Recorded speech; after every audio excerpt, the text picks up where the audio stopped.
This is Bill Tinglin with Tour for Tolerance, proud sponsor of this podcast series on the Holocaust. Get ready. This week we take another powerful deep dive into history's darkest hour. Welcome to a deep dive, into one of history's darkest chapters. I mean, life inside Nazi concentration and death camps during World War II. Yeah. We're about to explore some incredibly heavy material, but, understanding this history is crucial, not just to honor the victims, but to learn from it and prevent such atrocities from ever happening again. The source material you've provided really pulls no punches in depicting the realities prisoners faced.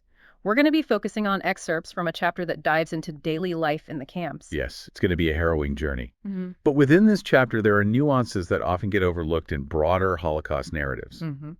Our mission today is to really unpack those details, to understand not just the unimaginable horrors, but also the acts of resistance, the glimmers of humanity that somehow persisted in these dehumanizing environments. Yeah, it's almost hard to fathom. From the moment prisoners arrived at places like Auschwitz, the process of dehumanization was immediate and brutal. Right. I'm thinking specifically about that chilling selection process. It was systematic and terrifyingly efficient. Imagine stepping off a cattle car, exhausted and terrified, only to be ripped from your family, stripped of everything that marked your identity.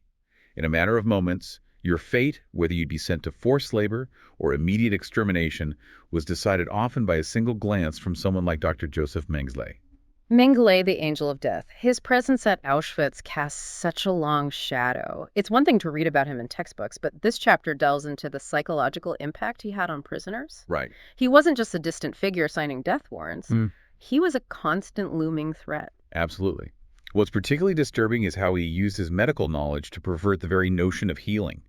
His experiments, a grotesque mockery of science, were often designed not to cure, but to inflict pain and suffering. He represents, perhaps more than anyone, the complete moral bankruptcy at the heart of the Nazi regime. It's almost unfathomable. And even beyond that initial shock of arrival and selection, the daily grind of camp life itself was a relentless assault on the human spirit. Every single aspect was meticulously designed to strip away individuality and break down resistance.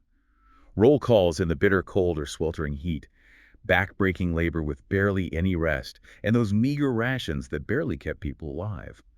It was a constant struggle for survival, a fight against the very elements and the cruelty of the system. And yet, amidst this crushing despair, there were sparks of resistance. It's hard to believe, but even in places like Sobibor, one of the most notorious death camps, prisoners found the courage to fight back. The Sobibor uprising on October 14, 1943, was a testament to that unwavering human spirit. Imagine the planning, the coordination, the sheer audacity it took to stage a revolt in such a place. They knew the odds were stacked against them, yet they chose to resist to die on their own terms, rather than submit to the Nazi machinery of death. While many perished, around 50 prisoners managed to escape, a powerful symbol of defiance against overwhelming odds. It makes you think about what it takes to hold on to hope in such a place. That brings us to the powerful testimony of someone like Elie Wiesel. He was just a teenager when he was sent to Auschwitz, yet he lived to tell the tale. His memoir, Night, is such a visceral account of the Holocaust. It's not just a historical record, it's a window into the soul of someone who endured the unimaginable. Through his words, we experience the gradual stripping away of his innocence, his faith, his very sense of self, yet somehow a core of his humanity endures. His story, along with others in the chapter, really highlights the different ways prisoners tried to hold on to their humanity. It's astonishing that even in those horrific conditions, people risk their lives to engage in acts of spiritual and cultural resistance. There's something almost defiant about it. In Theresienstadt, for instance, which was cynically portrayed as a model ghetto by the Nazis, there were secret schools, hidden libraries, even clandestine religious services. It's a testament to the power of the human spirit to seek meaning and connection even in the face of absolute depravity. These acts, while small, were incredibly dangerous. It makes you wonder what drove them to take such risks. I think it was about more than just survival. It was about maintaining a sense of identity, of purpose, of connection to something bigger than themselves. It was about affirming their humanity in an environment designed to erase it. And then there's the heartbreaking story of Janusz Korczak. This chapter really paints a vivid picture of his choice. He was a Polish educator who ran an orphanage for Jewish children. His story is one of the most profound examples of selflessness and moral courage we see in this period. When his orphans were deported to the Treblinka extermination camp, he had the opportunity to escape to save himself. But he refused. He chose to stay with his children, accompanying them to their deaths. It's such a stark contrast to the cruelty and inhumanity of the perpetrators. This act, so full of love and compassion, forces us to confront the stark reality of those responsible for the camps. The SS, they started as Hitler's personal bodyguards, but evolved into something far more sinister. They became the enforcers of the Nazi ideology, the architects and executors of the Holocaust. Understanding their role is key to understanding the mechanics of this genocide. Figures like Heinrich Himmler, the head of the SS, were deeply involved in the camp's operation. And Reinhard Heydrich? He was a key architect of the final solution, the plan to systematically exterminate European Jews. Their names are synonymous with the darkest chapter in human history. Odilo Globoknik and Christian Wirth played central roles too, overseeing much of the organization and logistics of the camps. They turned genocide into a horrifically efficient process. It was a complex and terrifyingly well-oiled machine of death. Our source material focuses on a few camp commandants in particular. Men like Rudolf Höss, the first commandant of Auschwitz. He was responsible for over 1 million deaths. And then there's Amon Goeth, the commandant of the Plazow concentration camp. He was known for his sadistic cruelty, taking pleasure in personally executing prisoners. It's chilling to think about the level of evil these individuals embodied. It's hard to fathom. And yet a common defense from many SS officers and guards was that they were just following orders. But does following orders absolve one of responsibility when those orders involve such horrific crimes? It's a moral and philosophical question that continues to haunt us. It forces us to confront the dark side of human nature, the potential for cruelty that exists in all of us. And then we have the particularly disturbing case of Dr. Joseph Mengele, the Angel of Death. Mengele conducted horrific medical experiments on prisoners at Auschwitz, often with fatal results. His actions represent the utter disregard for human life and dignity that characterized the Nazi regime. But what's truly chilling is that he believed he was doing legitimate science. He saw himself as a pioneer pushing the boundaries of medical knowledge, completely divorced from any sense of ethics or compassion. It's a stark reminder that intelligence and education don't necessarily equate to morality. Exactly. And it highlights the dangers of unchecked ambition, particularly when combined with a perverse ideology like Nazism. Now, within this system of oppression, there is also a complex hierarchy among the prisoners themselves.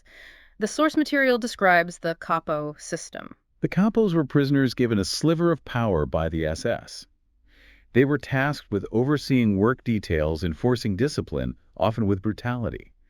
It created this horrifying moral dilemma. Were they collaborators complicit in the system, or were they just trying to survive, making impossible choices in an impossible situation? It's a question without easy answers. It speaks to the ways in which the Nazis deliberately manipulated and corrupted human relationships within the camps. It was about more than just physical control. It was about psychological domination, turning prisoners against each other, fostering an atmosphere of fear and suspicion. And then there's the Judenrat, the Jewish councils forced upon communities by the Nazis. They were trapped in a horrifying position. Imagine being tasked with representing your community's interests while simultaneously carrying out the directives of a regime determined to destroy you. It's a tragic catch-22. They were forced to make impossible decisions, knowing that any choice would likely result in suffering and death. It highlights the utter depravity of the Nazi system, the way it deliberately sought to undermine community and sow despair. And yet, even within these councils, there were acts of resistance, attempts to use their limited power to protect the most vulnerable, to slow down the machinery of death.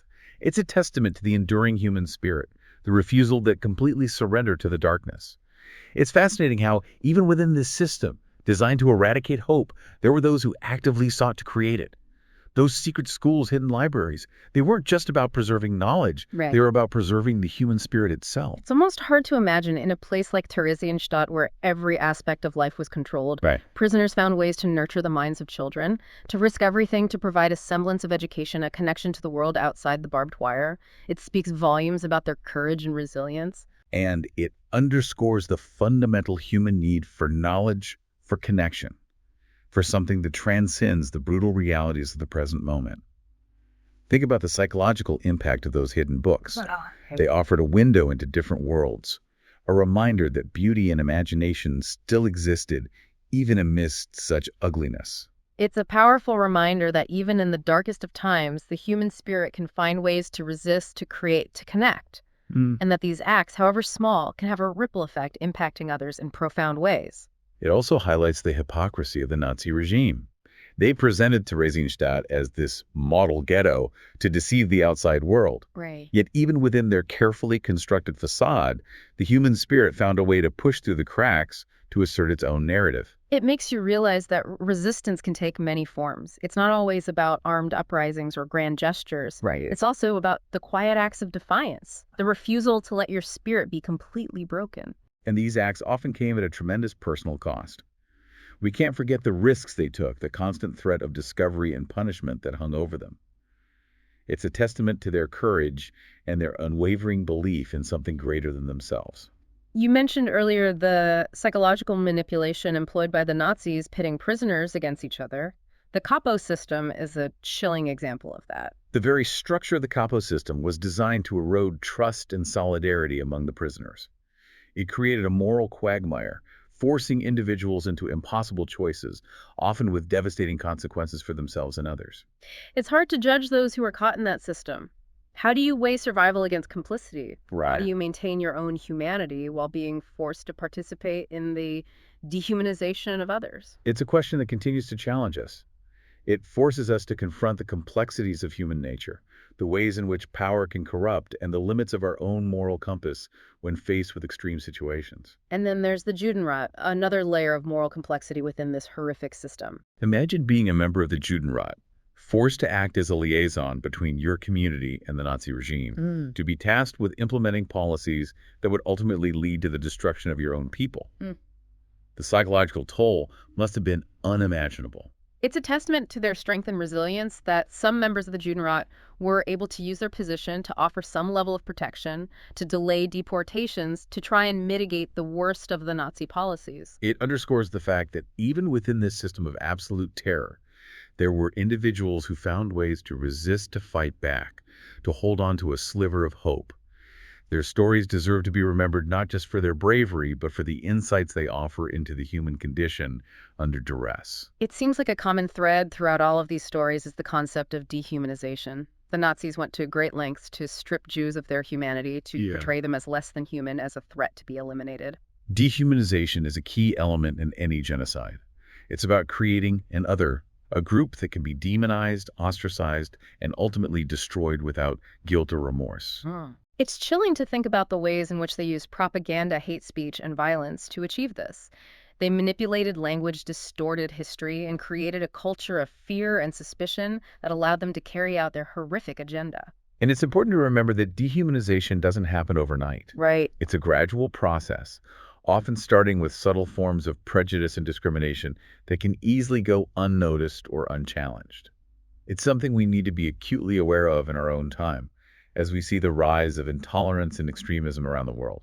It's a sobering reminder that the lessons of the Holocaust are not just about the past. They are about the present and the future. They are about recognizing the warning signs of hatred and bigotry and taking action to prevent them from taking root. Absolutely. It's about challenging prejudice wherever we encounter it, about promoting empathy and understanding, and about standing up for the rights and dignity of all people. We've talked a lot about the darkness of this chapter in history, but what about the flickers of light? Yeah. Those stories of resistance and resilience that you mentioned earlier. Those stories are essential. They remind us that even in the face of unimaginable evil, the human spirit can endure. They offer a glimpse of hope, a testament to the power of courage, compassion, and the will to survive. Like the Sobibor uprising we discussed earlier, it's hard to fathom the level of bravery it took for those prisoners to fight back knowing the odds were stacked against them. And it wasn't just about physical resistance. It was about the refusal to be broken, the determination to maintain a sense of self in a system designed to erase it. It was about the small acts of kindness, the sharing of meager rations, the whispered words of encouragement, the moments of shared humanity that helped sustain them through the darkness. It makes you wonder about the inner strength it takes to hold on to hope in such a place, to find the will to live, to resist, to love, even in the face of such overwhelming suffering. It's a testament to the resilience of the human spirit, the enduring power of hope, even in the darkest of times. I'm struck by how many different forms resistance took within the camps.